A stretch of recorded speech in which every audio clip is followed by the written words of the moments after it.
नमस्कार। रूबरू में आज हम आपकी मुलाकात एक ऐसी राजनीतिक हस्ती से करा रहे हैं जिसके पुत्र मोह ने धृतराष्ट्र तक को मात दे दी।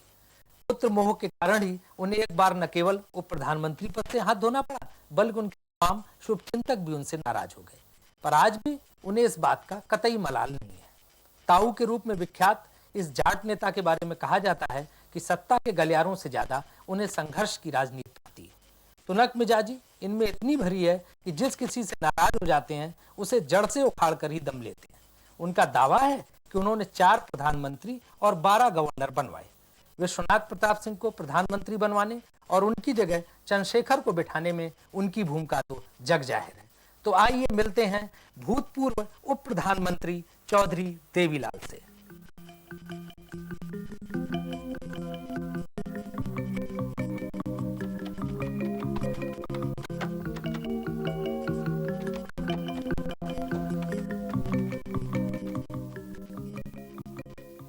चौधरी साहब, आपके समर्थक ये नारा लगाते थे कि ताऊ पूरा तौलेगा, लाल किले पे बोलेगा, तो आपने अपने समर्थकों की बात पूरी क्यों नहीं की? आपने प्राइम मिनिस्टर बनने का पद क्यों ठुकरा दिया? सीकर जब मैं था तो उस वक्त मेरे साथ वाजपेयी थे, लाल वीपी सिंह थे और मैं था, और भी कई थे। वहाँ लाखों आदमी थे, उन्होंने नारा लगाया। नारा लग रहा था, पता नहीं किसने शुरू किया कि ताऊ ठीक बोलेगा, लाल किले से भी ताऊ ठीक बोलेगा, लाल किले पे से बोलेगा। ये नारा मैंने अपने कानों से सुना कई जगह। नहीं, वो नारा तो आपके सपोर्टर लगा रहे थे, लेकिन आपने मेरे सपोर्टर लगा रहे थे, तो मैं जब स्टेज से उतरने लगा तब नारा ये लगा। मैं स्टेज से वापस आकर के माइक पे बोला कि लाल किले पे तो यही बोलेगा, ताऊ तो तोलता ही रहेगा।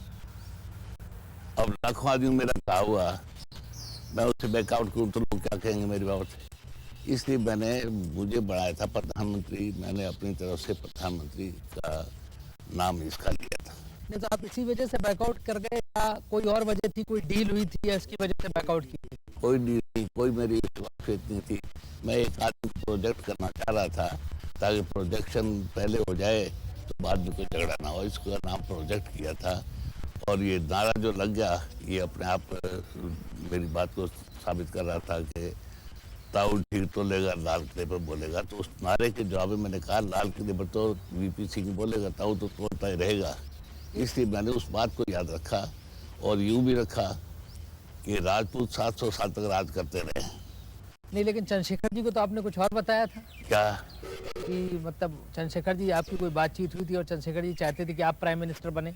हाँ, वो चाहते। मैंने कहा बन तो जाऊंगा लेकिन मैं रिजाइन कर जाऊंगा। ये मैंने चंद्रशेखर कहा, अभी रिजाइन कर, ये नहीं कहा था।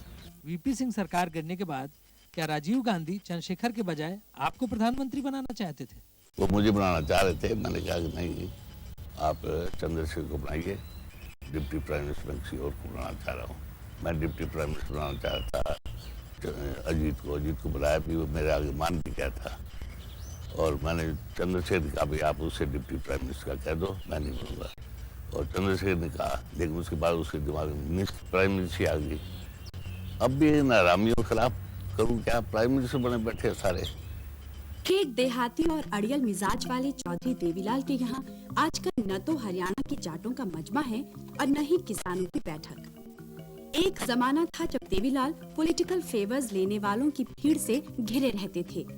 विपक्ष के बड़े बड़े नेता उनके यहाँ सलाम बजाने जाया करते थे।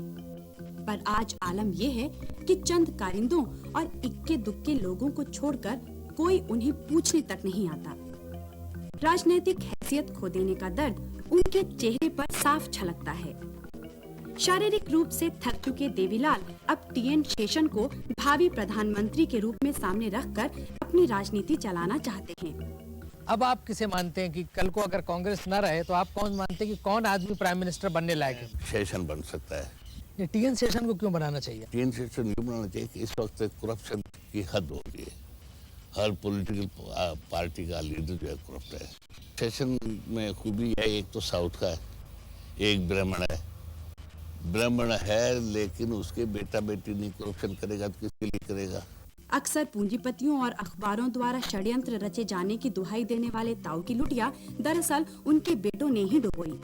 लेकिन आज भी वो अपने बड़े बेटे ओम प्रकाश चौटाला को हरियाणा का मुख्यमंत्री बनाने की जुगत में लगे हैं। हरियाणा में अगर आपकी पार्टी दोबारा जीते तो आप चीफ मिनिस्टर नहीं बनेंगे? नहीं, ओम प्रकाश बनेगा।